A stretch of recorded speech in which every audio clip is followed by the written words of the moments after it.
Hello guys, welcome to Boroni Jakrub Basumatary YouTube channel. नोंथांमोनखौ गासिबो बरायबाय. नोंथांमोना अननानै आंनि चेनेलखौ लाइक, साबस्क्राइब, शेयार खालामनो दाबाव. Wow guys, दिनै जोङो ना हमगोन. ट्रेडिशनल मडेल ना सारगोन दिनै जों सिलिजों ज्रावा-ज्राव.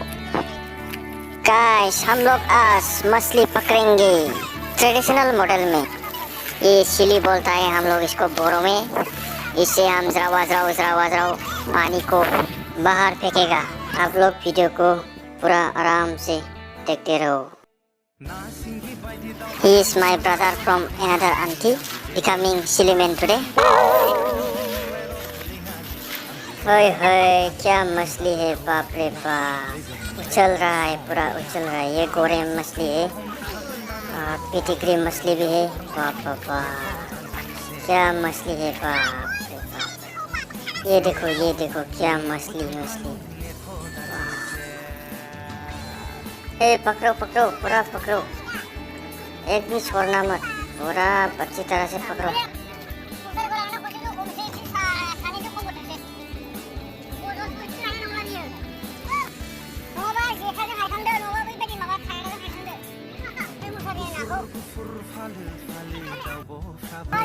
वाव, ढेर सारा मछली है. वाव.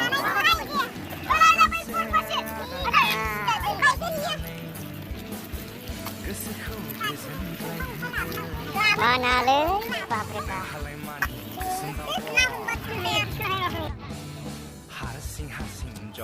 नै बिथाङा जोंनि बाजै मेसेंनि रुवान्थिनि एक्ट्रेसमोन बियो. नोंथांमोनाथ' नायखांबाय जानांगौ गोदोनि मेसेंनि रुवान्थि फिल्मखौ. बिनि एक्ट्रेसमोन आरो बियो.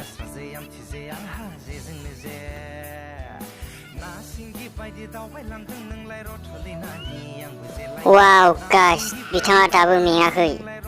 बेफोरसो ना सारख्रुबनानै जाग्रा जोहोलाव.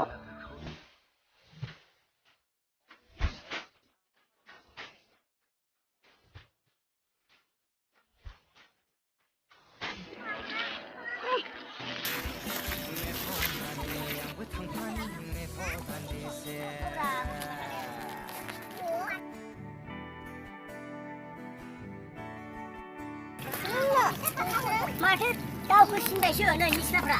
दाउखौयो जि गरम जाबाय सानाया नै. नाखौ हमजेननांगौ दे जों मालाय ना बारियाव. हा वाव, तोरी मछली भी है यहाँ पे. बाप रे बाप, पूरा मजा है खाने में. तोरी मछली दे. ओहो pulang sih. Tोरी दे.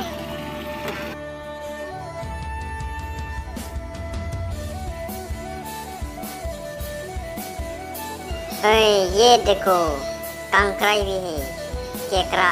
इसको मजा से खाना पड़ेगा. क्राउ.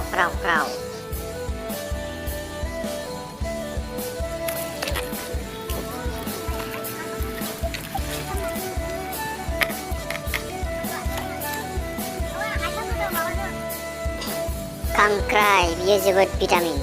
जेराफोर जन्दिसफोर जादोंबा आरो देहाफोरा एसे दुरबल जादोंबा बेखौ ख्राव अरख्रावनो हागोन. फाइनली वाव, इतना सारा मछली मिल गया आज. बाप रे बाप, क्या बात है.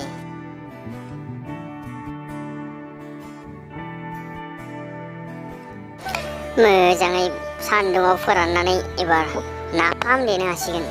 बरियानो गोथाव.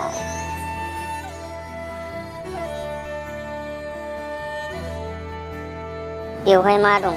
बालाबोथियाजों थोरि दं बेयाव. वाव गाइस, नोंथांमोना मिथिनो लुबैदों जानांगौ बे ना मोननाय जायगाया बबेयाव होननानै. बेयो जाहैबाय ओरैजाय बिजनीनि खोलाहा, साउथ बिजनी ओरैजाय खोलाहा दलापारा गामिनि बे दुब्लियाव हाखर दंमोन, बेयाव सारदों आरो.